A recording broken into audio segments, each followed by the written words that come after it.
Asansol ESI হাসপাতাল ও একটি স্বেচ্ছাসেবী সংগঠনের উদ্যোগে বৃক্ষরোপণ কর্মসূচিতে মন্ত্রী মলয় ঘটক। শনিবার আসানসোলের ইএসআই হাসপাতাল প্রাঙ্গণে এক বৃক্ষরোপণ কর্মসূচির আয়োজন করা হয়। অনুষ্ঠানে উপস্থিত ছিলেন শ্রম দপ্তরের মন্ত্রী Malay Ghatak, SDO Asansol Biswajit Bhattacharya, deputy mayor Asansol পৌর নিগম অভিজিৎ ঘটক, মেয়র পরিষদ সদস্য গুরুদাস চ্যাটার্জি, আসানসোল পৌর নিগমের কাউন্সিলর ও ইএসআই হাসপাতালের আধিকারিকরা ও আসানসোল ইএসআই হাসপাতালের নার্সিং কলেজের অধ্যক্ষ ও ছাত্রীরা এদিন বৃক্ষরোপণ কর্মসূচিতে হাসপাতাল চত্বরে কয়েকটি গাছ লাগানো হয়। পাশাপাশি আগামী এক সপ্তাহ ধরে এই বৃক্ষরোপণ কর্মসূচি চলবে বলে জানিয়েছেন ইএসআই হাসপাতালের সুপার অতনু ভদ্র।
কর্ণধার শ্রী দীপক কলাপাত্র, প্রেস এবং মিডিয়ার বন্ধুরা, অর্জুন মাঝি কাউন্সিলর উপস্থিত আছেন, 52 নম্বর ওয়ার্ডের।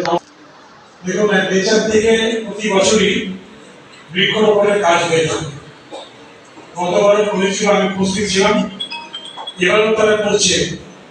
এটা জেনে খুবই ভালো লাগছে বা এসে খুব ভালো লাগছে, কারণ আমরা এমন একটা শহরে বসবাস করি যে শহরটার নাম হচ্ছে আসানসোল, এবং আসানসোল হচ্ছে পশ্চিমবঙ্গের দ্বিতীয় বৃহত্তম শহর। কলকাতার পরেই নেক্সট বড় শহর হচ্ছে আসানসোল, যেখানে প্রায় 12.5 লক্ষের বেশি মানুষ বসবাস করে।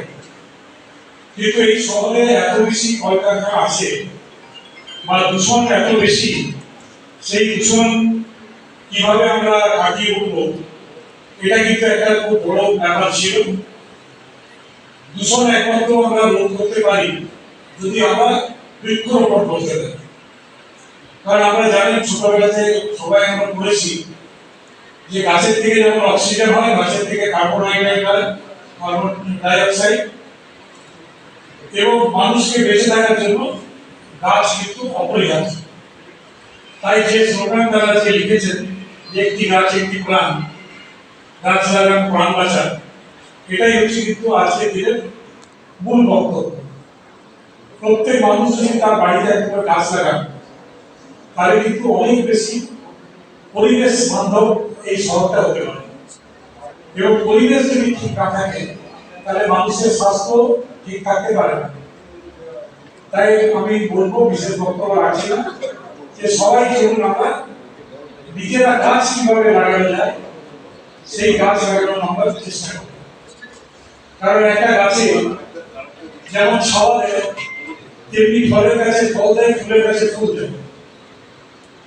গাছ কিন্তু যেটা লাগাবে সেটা কিন্তু প্রত্যেকেরই কাজে লাগে।